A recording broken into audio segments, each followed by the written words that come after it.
and Three. The Valley Phoenix Sun podcast, take 2. Welcome, everybody, to another episode of the Valley of Phoenix Suns podcast. I am Ethan Shutt, joined, as always, by Philip Russell and Ryan Shutt. And we are in a pretty interesting point here, guys, going into the start of a new month. Pretty interesting week behind us in terms of the games we watched. We kind of gave a bit of a preview, Philip, if you remember this at the end of the last podcast, in terms of what the Suns needed to do with the games this past week. And do you remember what the one word was that was the driving force for what the Suns needed to do? Win. That was win. And we saw some of that. We saw a disappointing loss, which I'm honestly at the point now, like, what losses are not going to be disappointing?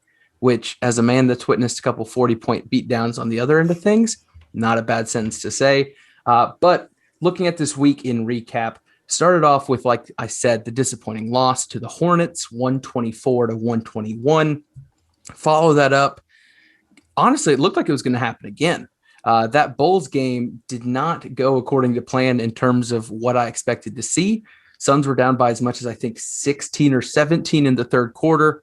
Put a good game together there on the back end. We'll definitely talk about that one a bit more, winning 106-97. And then finally, the Timberwolves game, that one was honestly just like a beautiful game in terms of the Suns always felt in control. They won every quarter. That doesn't happen too often.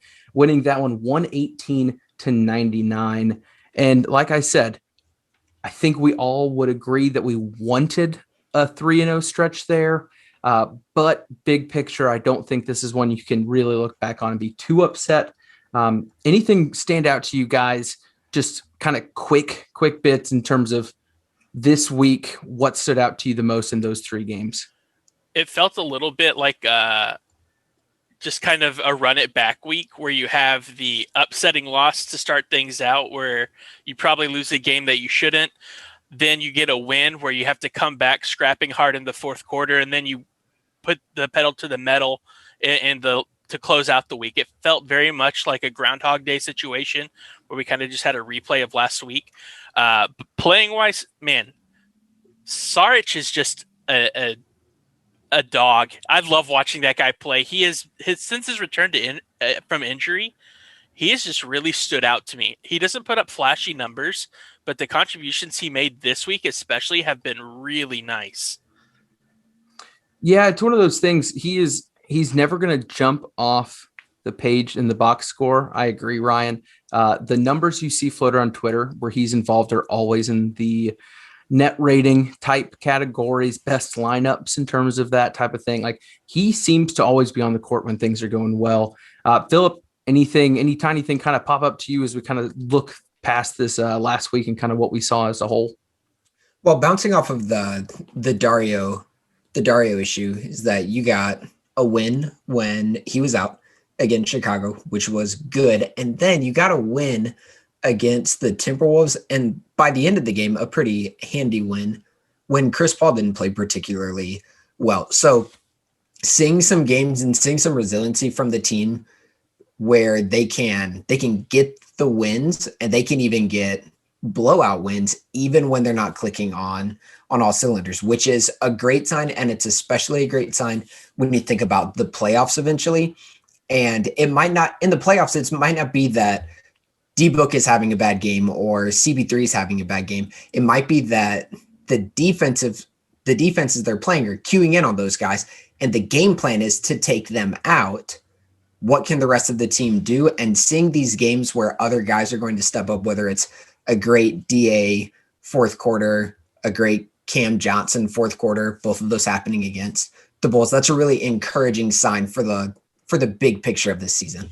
Yeah, absolutely. And before we start to go a little bit more in depth in terms of what we saw last week and also taking the time to look ahead to next week, just want to remind you guys that are listening, whether that's on a podcast platform, Spotify, Apple, whatever. If you're enjoying it, feel free to follow us or, just share it with a friend, reach out to us on Twitter. And the folks on YouTube, that is a big platform for us. All of us kind of going into this said, look, if we want to do the traditional podcast route, we want to add something else. Obviously, with COVID, we're all recording from our homes. It works out well.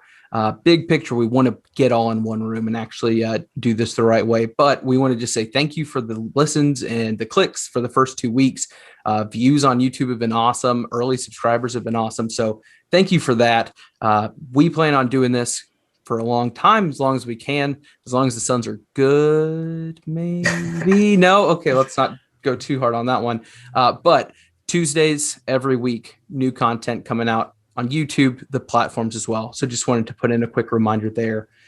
So looking back at this week, there were a few things that jumped out to me. And Ryan, you and Philip both kind of went down the same train of thought that I think I was going on. And it was, we've seen this formula before in terms of the Suns' progression and watching them put things together. You think of the Nets game, I think, is like the shining example of, hey, how did we put ourselves in this position? Where that's one where you had a good spot. You had a good lead. I forgot what the Nets was. I think we were up. I mean, it was 20s, right? 25. I'm not crazy. A 20-something point lead. The Hornets, I think 17 was our biggest lead. Those are the moments where I'd like to like hit pause and think this is a good thing. It's nice to know that you can put yourself in that position. You just got to figure out what to do once you're there. And we're still seeing some growing pains that I think are typical of new teams. And as much as we talk about the cohesion of this group and how much we love every piece, sometimes it's good to take a step back and say, this is a team working with a short off season, a lot of new pieces. Rotation gets changed every week, which that on itself could be a whole discussion on how Monty kind of handles that. But we're looking at something that is changing consistently.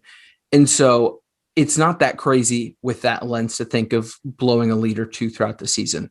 The good thing is it's limiting those and learning from them. And so then you look at the next game, which was the Bulls. And I think all of us were texting each other as we watched this game. That's one where the team comes out incredibly flat. Oddly so, to be honest with you. I felt this was going to be let's hit them with the Grizzlies game. Let's get up 20 early. Let's get up 30 early. And we didn't see that. We saw them down 16 in the third quarter and have to claw their way back with, I almost used this word when I was putting together the show notes. We're getting close to a point of saying a signature Suns fourth quarter. And what I mean by that is the offense is clicking like none other. And defensively, the clamps are just down. And again, like I'm trying to remember what it was last week, but they had a game like that as well when it was just flip the switch. This game's over in the fourth. And in this one, we saw the 32-16 fourth quarter where the Bulls just had no chance. Like there was no chance. And then you go to the Timberwolves game. Things are making sense. Like I said, you win every quarter. The lead grows. You don't have that backtrack moment where you have to dig yourself out. And I just see that as a positive on the team perspective of things. Like that looks like a team to me that's figuring it out, whether you put yourself back in high school days, whether you're playing basketball, soccer, football, whatever. Like that is a normal trajectory of any good team. You have to figure it out. And so my question to you guys is, as you see that happen this week, and we've seen it past weeks, who do you think is responsible for them righting the ship? And the reason I ask is because two players really stood out to me this week in terms of when things went bad, how do we respond? And there's a stat tied to each one of them. And the first one's with the Bulls. In the Bulls game, in terms of plus minus, which we can debate all day long, the value of that. Second place on the Suns in plus minus was Cam Johnson at plus 12. Do you know who was number one in plus minus? You can go quick guesses. I won't hold it against you. DA. It was not DA, although his fourth Jake quarter. Crowder. It was not Jake Router, as you will. Chris Paul was first in plus minus, and this is where it's interesting. Cam Johnson, like I said, second place with a plus 12. CP3 was a plus 28. Against the Bulls, really? And I can go double check that. Maybe I misread, but I'm not. Someone feel free to fact check me on that one as we're going here. If I remember looking through those stats correctly, I'm pretty sure it was a plus 28. Philip's pulling this up here. Either will completely ruin a beautifully thought out point, or he's going to be like, wow, Ethan, That is correct. And I'm going to be like, thank you so much, Philip, for saying that as he pulls that up. But the next step is the Timberwolves game. And I don't think any of us would have to guess who the beacon of hope was in that game. Devin Booker put on an absolute clinic. Philip's campaign. Oh, I'm sorry about that. We can talk about that one later too. But Book dropping 43, looking every part of a superstar on a winning team. There's a lot of folks on Twitter that want to say otherwise, but my eyes don't lie on that one. I watched that, and that's a superstar on a winning team. And the reason I make this point is when you look at those two guys, why do you think that is so important versus some of the other winning teams out there, or even just the construction of the Suns in the past? And we can see if we're on the same wavelength here. With Cam, especially against the Bulls, he played great defense in the fourth quarter. And I would imagine the plus side of his plus 12, the majority of those came in the fourth quarter where the Suns outscored the Bulls by 16. And he was in for the majority of the stretch run in that game. So if Cam is a plus on defense, or even if he's just a push on defense, that is fantastic news for the Suns, because he's going to be a plus on the offensive end, and he's going to be an even greater plus as the season progresses. And that's the one thing that I think is so important in looking at the playoffs. I think we're at a point where we can count on Chris or Book to be the guy every night. I was looking through the first week of games, and I think there were 2 or 3 games where Bridges led the team in points. And Ayton might have had 1 or 2. Like those days are gone. And I'm not saying points mean everything, but I think we've seen that shift now where the Paul success, the Book success, that's kind of just chalk at this point. Like that's going to happen. Well, and I think a lot of Mikhail's early success, if you remember, the first probably 2.5 weeks of games, Booker had butterfingers. That kid turned the ball over more than I've ever seen him do it consistently for like 6 or 7 straight games. So Mikhail, somebody had to pick up the slack, and it seemed to have been Mikhail. But once Devin Booker got his stuff figured out, it's kind of been smooth sailing for the two of them. And that's what I Chris Paul returned from injury. That's what I like so much right now is I'm finally at a point where I don't have to put any of my focus as a fan or a person doing something like this on Paul or Booker anymore. Like when I'm trying to project the Suns' status down the road, whether that's playoff success, whether that's a win every night, to start the season, we were looking at Paul and Booker to see how is this going to play out? How is this going to translate to success? And I think, and hopefully they don't prove me wrong, I think we're officially at the point where our mind shifts from those two and starts following the train of thought that Philip was on, which is, all right, we know 1 and 2 are going to be where they're at. Now 3, 4, and 5 get really important. Now the 6th man gets really important. How do they figure it out? Because the depth in the bench, we've talked about this every time, such a strong suit for this team. And so the question really is going to be, how does Monty use the pieces that he has in the best way possible? The most obvious, obviously, the starting roster changing, the Jay Crowder versus Frank Kaminsky, which those watching on YouTube, you can enjoy the beautiful background Ryan has of Frank rocking DA's chain. But when you look ahead, and I think you guys were already talking about this before we started recording, when you look at the early success that we were seeing, where you were seeing Javon Carter and Campaign, a massive fan favorite, having success, getting some minutes, and we've seen that shift. Why do you think that is? And then secondly, and Philip, I'll start with you. Do you think this is the way the team's going to look moving forward?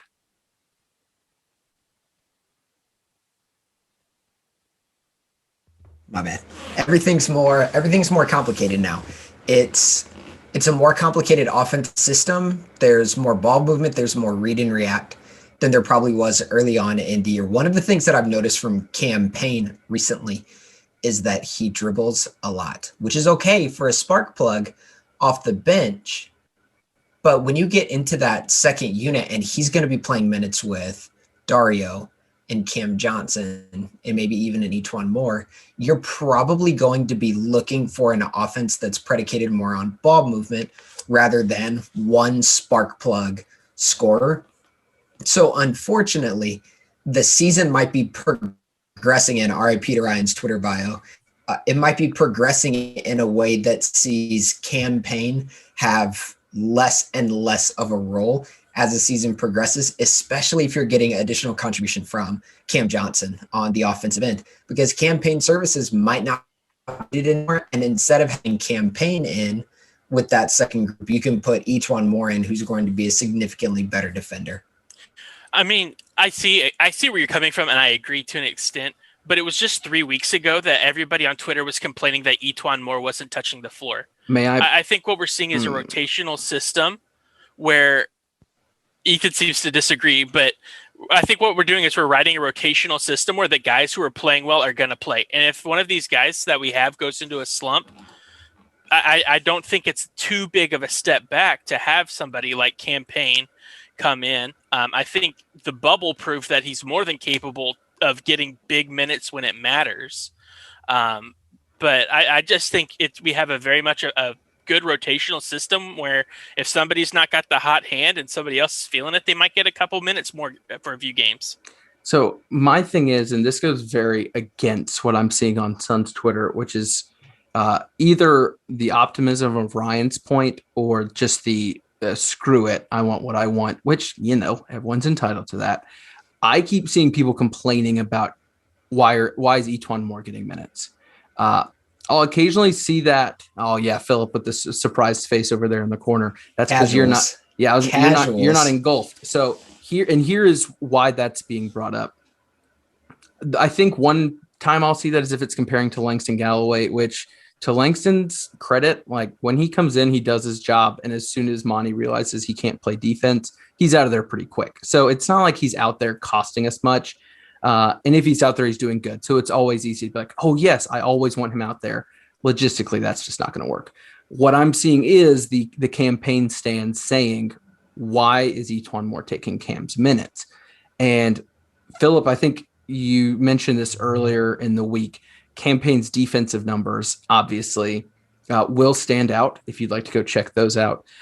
And then to Ryan's point, I think the bubble sample size was a very accurate representation of his offensive game, but I do think there were some inflated stats on the defensive side because of his intensity.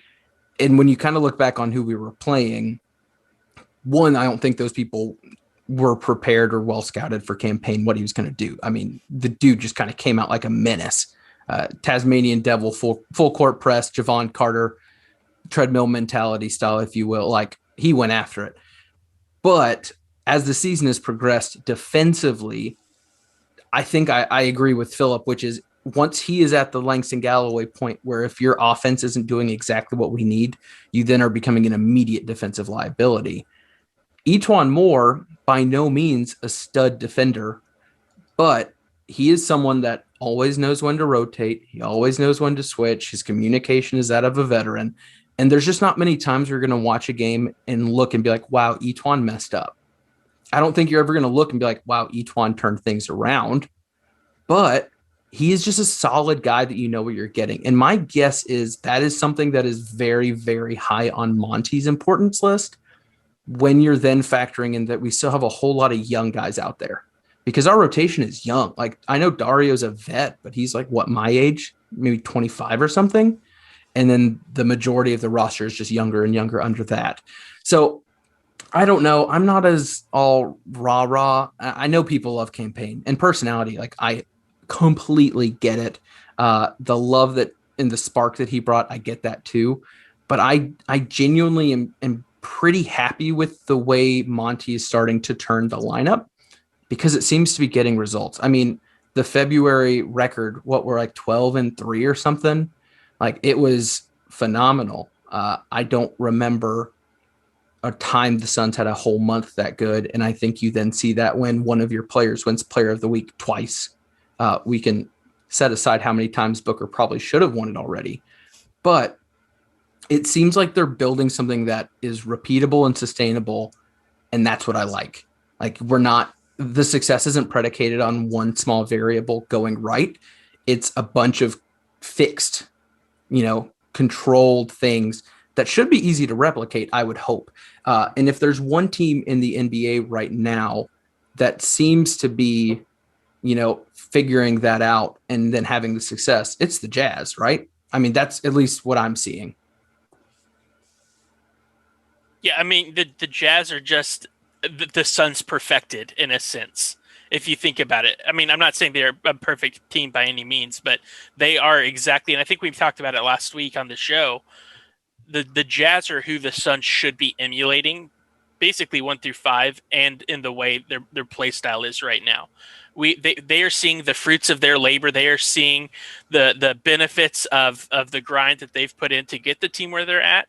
And I think the Suns aren't too far behind what the Jazz are at level wise, but that's hard to say from a team looking up at a 27-7 Jazz team.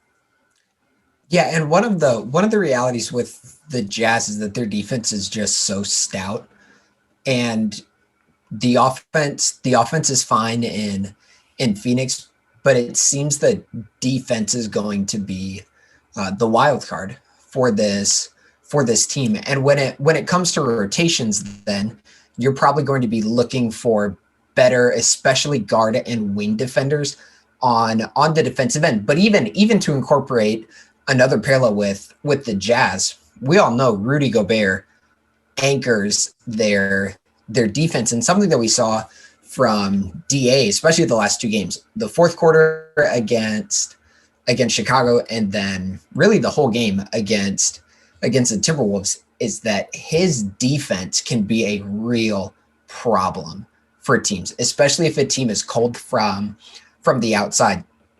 And DA really stood out in that fourth quarter against the Bulls. That was the game that I rewatched this afternoon, and it was just fantastic. He was involved on the defensive end. He was making a lot of stuff hard. He gets lost sometimes on rotations, but he's still a young player, and that's to be expected.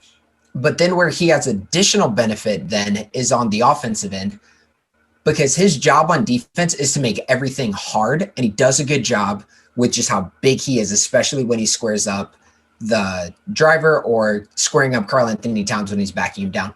But on the offensive end, one of his main jobs is to make everything easier for other people, whether that's through hard screens or smart passes, especially out of the short roll. One of the things I noticed against the Bulls is a couple times in the fourth quarter, DA caught the ball in the short roll and immediately swung it into the opposite wing, which just keeps the ball moving and keeps the offense flowing and keeps the defense scrambling. And there is an old principle from the Spurs back in the early 2010s of 3 seconds or less, where if you're not going to shoot the ball in 3 seconds, pass it and keep the defense rotating and keep the defense scrambling. When DA is going to be flanked by Booker and CP3 and Cam Johnson and Jay Crowder, his job when he gets it in the middle, if he's not attacking right away, is passing, keep the ball moving. And he did a really good job. And when he did a really good job of that against the Bulls, it was a dominant performance against a team that played really good defense in the month of February. Bulls were top 10 in defense in the month of February, and the Suns started picking them apart down the stretch in the fourth quarter. And again, in large part, that's thanks to DA and a lot of the decisions he was making. I will say, just hearing you talk through that and then what led up to the fourth quarter, that game in a nutshell was like my general frustrations with him bottled up in one game, which is, wow, you're disappointing me for so long. And then at the very end, it's, yeah, this is what you can do. Like, this is why I have such high expectations for you. So yeah, anyway, that is a really good point. We now have kind of wrapped up this past week. And we're going to take just a short break before we start looking into what's coming up next week for the Phoenix Suns. So now we've kind of taken a good look at what last week looked like. Honestly, I'm really glad the break was where it was at. It's never good for me to get started on my DeAndre Ayton disappoints me tangent. I don't think anyone wanted to hear all of that. So we look ahead to this next week. And in terms of things to get brought up, I know the All-Star thing was a big discussion. We recorded the last time right before it got announced, and that is a part of, I guess, the next week if you want to look kind of long-term past the next couple games. Ryan is currently bowing for those listening to the audio file, but I do want to hit the pause button real quick. Ryan, what was your prediction on that one again? I said in a perfect world they both get in, but realistically, Chris Paul's going to be the one to make it. All right, so Ryan said Check the tape. Ryan said Chris Paul was going to make it. That's exactly what I said. And they both made it. So honestly, I think we all win. I'm pretty sure none of us said 0, right? So I think we all win. We're all happy here. We got our 2 All-Stars. Did we love the way it went down? No, I don't think so. Did Booker deserve it over Zion to begin with? I think so, but, people can make their arguments either way. But we at least have some Suns to watch during the All-Star game. That's exciting. You mean, does a Ferrari deserve to make it over a buttered biscuit? Yes. Hang on. Give me 15 seconds on this. Yeah, that was a dumb comment. Philip, as a Suns... Now, just as a Suns podcast, we were obviously disappointed that Booker didn't make the All-Star game straight up. It was not the travesty that you would have thought it was looking at it statistically. If you look at it statistically, it was a really hard decision. I will say I was quite surprised. He shouldn't have. I was surprised by the national media attention that we saw, especially when you throw in like CJ and Bron and all those folks. Like, as a Suns fan, do I enjoy it? Duh. Like, am I thrilled they're talking high praise about the guy that I love very much and is pictured right here for those on YouTube underneath Steve Nash, the only man I love more? Yes, absolutely. I'm pumped. I love that LeBron James, the GOAT, don't even ask about it, was like, Book's the greatest, blah, blah, blah. Maybe he didn't say that. I don't know. But I'm all for it. Do I think Paul deserved it more? Yes. Statistically, on-court impact. But even those two, we just said it from the beginning. It was a toss-up. So, anyway, we have Suns in the All-Star game. What was frustrating to me, though, was somebody like Bomani Jones, who I normally really like. Oh, dude. Pulled the most casual of casual move, who he probably hasn't watched 3 full Suns games since 2011. No. Hey, did you not see? He said he was watching basketball because he was stuck at home like the rest of us. Yeah, okay, Bomani. Anyway, that was so disappointing to see. But it very much is something I would do when I'm talking with you all, where I make an argument I don't believe in just because it's fun to stir the pot. That's what he does all the time. And he should be better than that. And that was really disappointing. So kind of like genocide. So sorry about that. What Bomani is doing with Booker is kind of like you when you defend campaign. Got it. No, I just like campaign. I think Etuan Moore is the right player. No, what I meant by that, Philip, is Ryan making silly claims just to have a strong voice and make his points. But in reality, there is nothing saying that it should go the other way. And campaign will probably be on another team by next year. I've never made a strong claim about campaign either. Let's be real. Hey, listen, whoa, brothers, settle down and listen. We understand Ryan's affection. He is the leader of the campaign Stan fandom on Twitter. It is linked in his bio. So when we start talking about campaign on this podcast, should we expect reasonable, articulate arguments to come from my guy Ryan? Nope. No.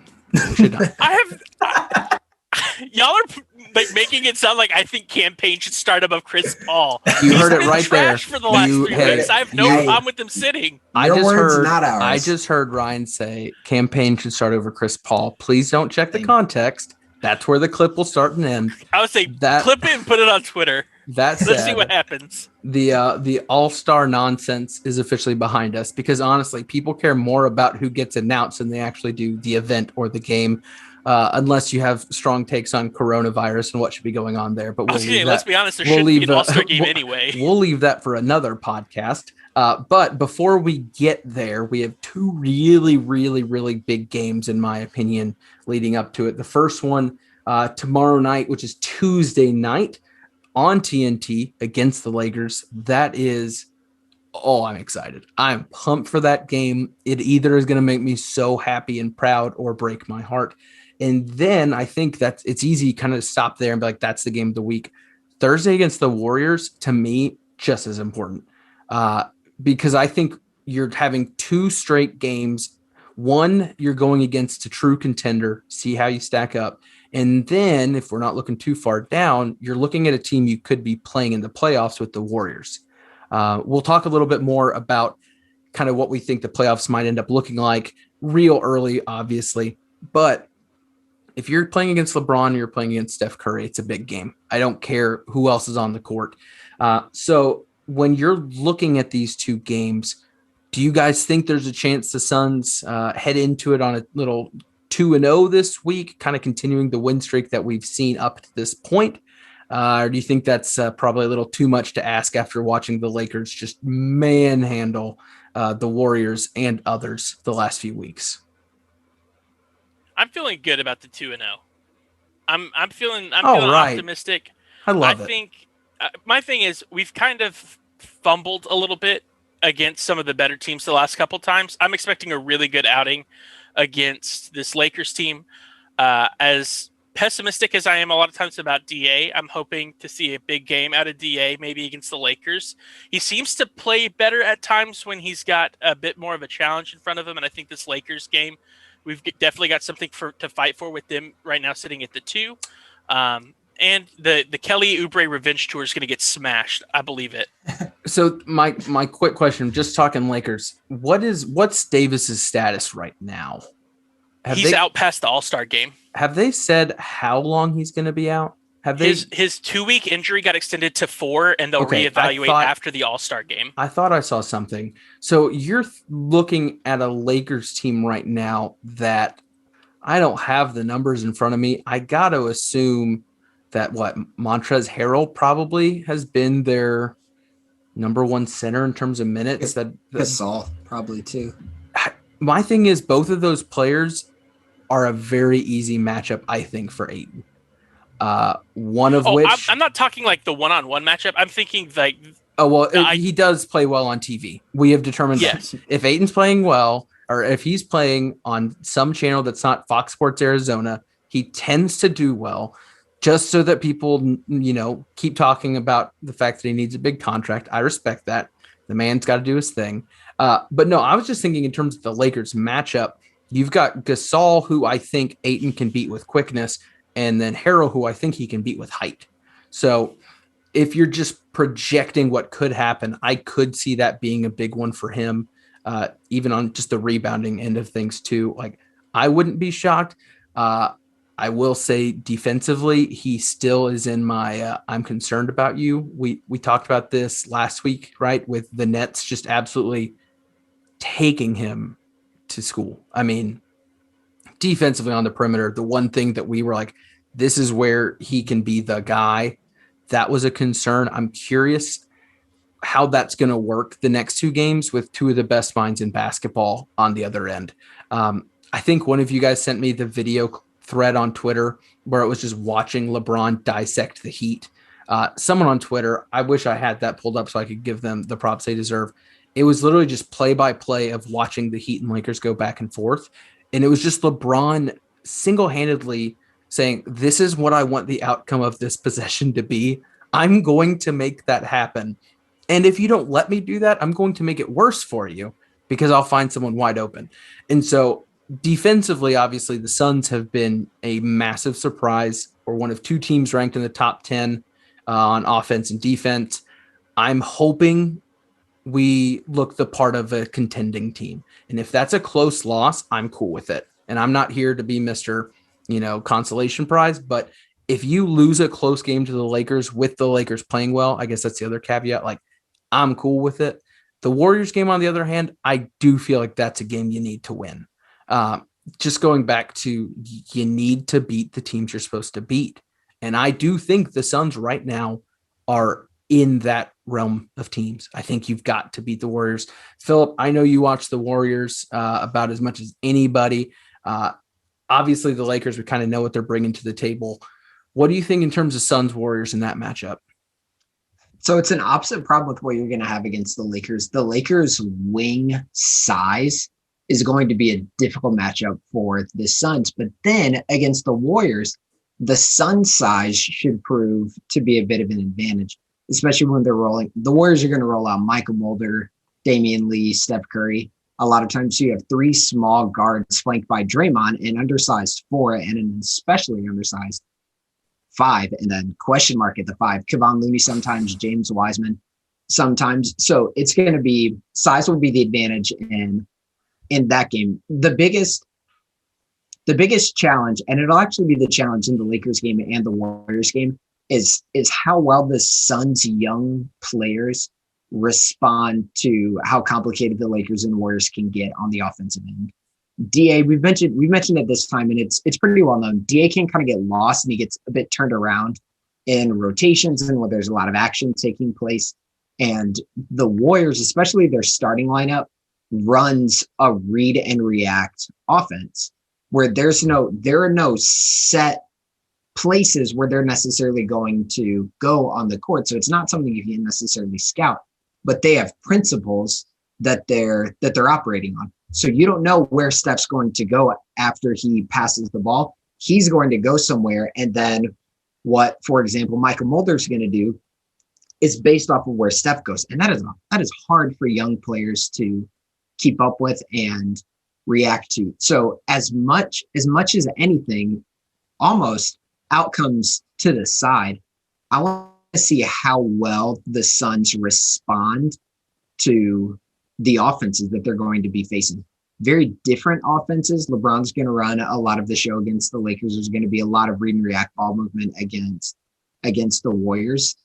But it'll be a great test to see, like you were saying, Ethan, exactly where the Suns are. Because right now, the Suns are looking up at the upper echelon of the Western Conference. Clippers, Lakers, Jazz, in that ascending order. And then they're looking down and they're seeing teams like Portland and Denver and Golden State and so on. So then the question is, do the Suns belong with those top dogs? Are they part of that messy 7 through 11 bundle down below? Or are they somewhere in between, kind of in a category of their own? And it seems like this week could give some kind of mid-season clarity as to where the Suns actually are. Yeah, and that's two things you said that I think are spot on. And I think they've been a big ongoing storyline for the month of February. Was when we started, when we did episode 1, it was, hey, the Suns are off to a good start. They are jam-packed with every other team in the West outside of the Jazz, I think. Yeah. Let's see what happens. And over the last 2 weeks, they've just continued to do well. Across the board. And you've seen that gap between 4 and 5 widen. Mm-hmm. I think originally it was like 3 through 11 were 3 games apart. And now we're sitting the Suns at 4, the Spurs at 5 with 3 whole games between them. So that has got to make you happy.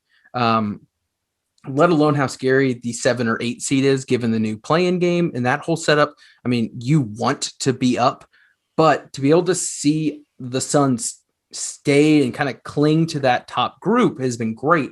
And then on top of that, and this is where you try not to get too greedy, and this is where I try to pump the brakes on myself. Going into tonight, the Suns are a game back from the Lakers. So that game tomorrow night, you win that game. You're now tied with the Lakers, and the last time you played them, you won on national TV. That's a lot of momentum going the right way. The Warriors have won 6 of their last 10. They are finding out how to play, I think. I mean, losing Clay was basically hitting the reset button on the season in terms of, hey, what do we do now? And I think you can see them putting it together. They're going to be a playoff team. Maybe that is in the play-in grouping, but still, they're a playoff team. and the way you're talking about how both of them operate on the offensive side, when I hear that, I think playoff basketball. Like that is what you see down the stretch in playoff games. That is coach puts the right people out there and he trusts that they're going to figure out what to do and how to dissect a defense. And you're not running a typical, play outside of like an ATO or inbound, something like that. Like you're reading and reacting constantly on what are we going to do. And that's why someone like LeBron has the success he has and Steph has the success he has, because their brain is so big and so full of basketball knowledge to where they know what to do. And again, I'm going to find that thread and I'm going to retweet it from at the Valley PHX, our Twitter account, because it's a beautiful thing to watch. It's like 7 straight videos of LeBron James trying to mess with Duncan Robinson, which that alone is funny. But you're not just watching LeBron on his side of things. You're watching Jimmy on the other side of things, call out to the defenses. Don't switch this, switch that, hedge up a little bit to prevent and it's beautiful. Like it is good basketball. And I love watching it explained like that too. Yeah. And I'm probably overly critical of DA sometimes.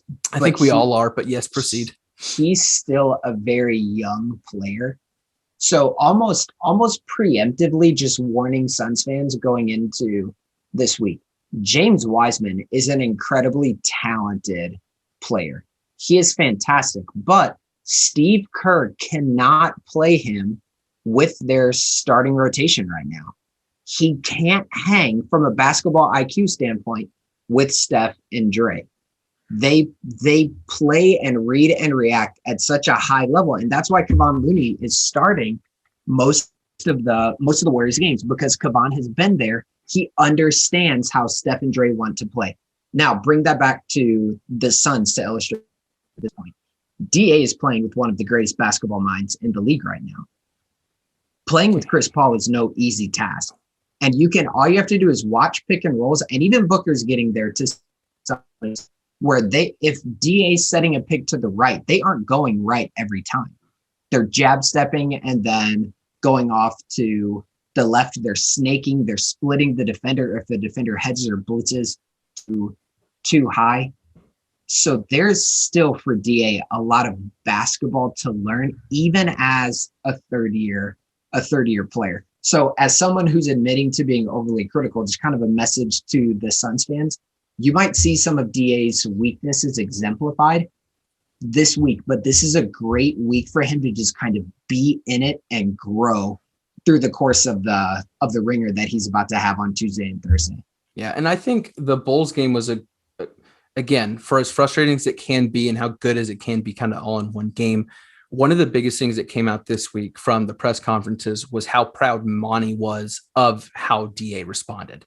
I mean, we've seen so many games where DA doesn't have it early and he is toast, like not jumping for rebounds, toast, not communicating, not even attempting, to switch on a screen underneath toast. Like we've seen it. So like we get it. And then you see a game like this where the first 3 quarters, he wasn't bringing anything to the table. And to get whatever wisdom, communication, whatever you want to call the chewing out that he may have received, to come back and play the way he played, granted against a lesser competition, still makes you feel good about his mental state. And to your point, it is really easy to forget how young he is. I mean, he is also on top of that, a late to the sport talent as well. And so again, I'm hoping it gets put together. I think this week has the potential to be one of those weeks we look back at and say, this was one of those moments where it seemed like, hey, they understand the gravity of the situation. They took care of business. Or maybe it's one that they can learn from down the road.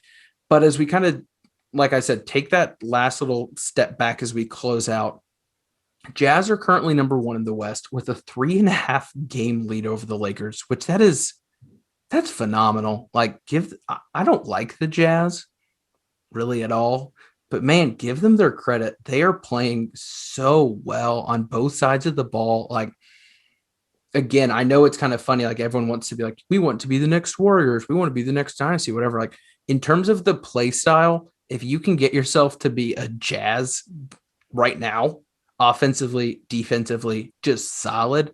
Like that's some healthy aspirations right there. But number 2 and number 3, we have the Lakers and Clippers separated by half a game, both at 24 wins. Clippers have 1 extra loss. Suns are then chilling at 22 and 11, good enough for 4th. And then, like I said, Spurs 17 and 12, 3 whole games back. So looking at the playoffs as they stood right now, the play-in games, which would be incredible. And if I remember right, it is 7 versus 10, 8 versus 9, right? It's like a classic tournament style play in there. You'd have the Nuggets playing the Grizzlies. So you have the Nuggets, and then the Warriors and Mavericks, which that one actually would be a whole lot of fun to watch. But if you're, let's just go ahead and do chalk. Let's go 1 through 8. Sorry, Luca, whatever. Sorry, Ja. You guys don't deserve it anyway. I'm not sorry to Luca. He can watch from the outside. Right now, we have the Suns playing the Spurs as a 4-5. And that got me thinking, because at first glance, I saw that and I was like, oh, I would pay money to sim to the end and finish right where we are. Like, if you're telling me a 4 seed gives us the Spurs in round 1 of the playoffs, I'd be thrilled. And then I looked down and I was like, would I rather play the Spurs who are 5 or the Trailblazers who are 6? What are you guys thinking there? If you had to play against one of those 2 teams in the playoffs for the Suns, who would you rather play, the Spurs or the Blazers? I'd rather the Spurs. Again, you guys can tease me. I'm a pretty big Dame fan. I think playoff Dame is fun to watch. They haven't had much success, but the dude's unreal, and you can never count Dame out any given night. To me, there's just not a lot of games watching the Spurs where I'm like, oh, you guys are a special team. They're a good team. They're a pop-led team. But to me, there's just not a whole lot special about that team. And I think in a series that we're going to take the upper hand pretty, I don't want to say easily, but with some confidence for sure. Philip, what are you thinking there? So you would want that to stay exactly the way it is, because then you avoid both LA teams. I know. And the reality is no matter how good the Jazz are in the regular season, any 1 or 4 seed that sees LA at 2 and 3 will be putting up praise hands at the end of the regular season. Make the Battle of LA a second round playoff matchup, and then we'll have it out 1 versus 4 to see who has to play. Yep. Who has to play them. When I was looking at the conference standings, that legitimately was my mindset. I looked at the 1 through 8 and I was like, what would it take to get that right now? Because this is what it would look like. You ready? You have the Jazz playing the Warriors, which I guarantee you the Jazz fans do not want. You have the Lakers playing the Nuggets. And my favorite fact about the Nuggets right now, if you're looking at in-conference standings, we have the Jazz 12 and 4 in the West, Lakers 17 and 6, Clippers 14 and 7, Suns 13 and 7. So the top 4 have winning records in the West, which is huge. Then from 4 to 5, the Spurs in the Western Conference 12 and 12, Blazers 9 and 9. Skip the Nuggets for a sec. Warriors 9 and 8, Mavs 8 and 10. The Nuggets are 13 and 9 in the West, because the Nuggets have the firepower to take down anyone. I think they're going to get there. But if you're telling me you could have the Lakers playing the Nuggets and the Clippers playing the Blazers, and you get the Spurs at home, I don't know what home's going to look like for the playoffs, but like, I don't know. Is that crazy to not want a higher seed? Like, this is a beautiful thing I have right now in front of me. And I would pay good money to let this be legit. And if fast forward a couple months, if this is what happens, I will be the belle of the ball. I will be so happy, and I will not be able to get the smile off my face. But I think the worst thing that could happen for us is if we stay still and Denver makes a tear and we get Denver in the first round at the 4-5 matchup, because I think that could cause some serious trouble for us. To me, that's worst case scenario right now. Well, I think too, there's just so much basketball left to be played. And so even though there is a gap growing between 4 and 5, big picture, you're only 4 games ahead of the Warriors. And our last month is tough. They released the schedule last week. We haven't really talked about that. But our last month of the season is going to be a hard, 12 games. Yeah, I'm not one to do a season preview podcast where we look at the upcoming, at the end of the day, we're all going to throw out wins and losses and probably be wrong half the time. But just looking at it, I completely agree, Ryan. It is not a cakewalk. There are some really tough stretches where it's like Lakers, Clippers, Lakers, Warriors. Like, how did this happen? How did they do this? Is this allowed? But it's an East Coast road trip. It's an East Coast road trip with Sixers, Nets, Bucks, and Celtics.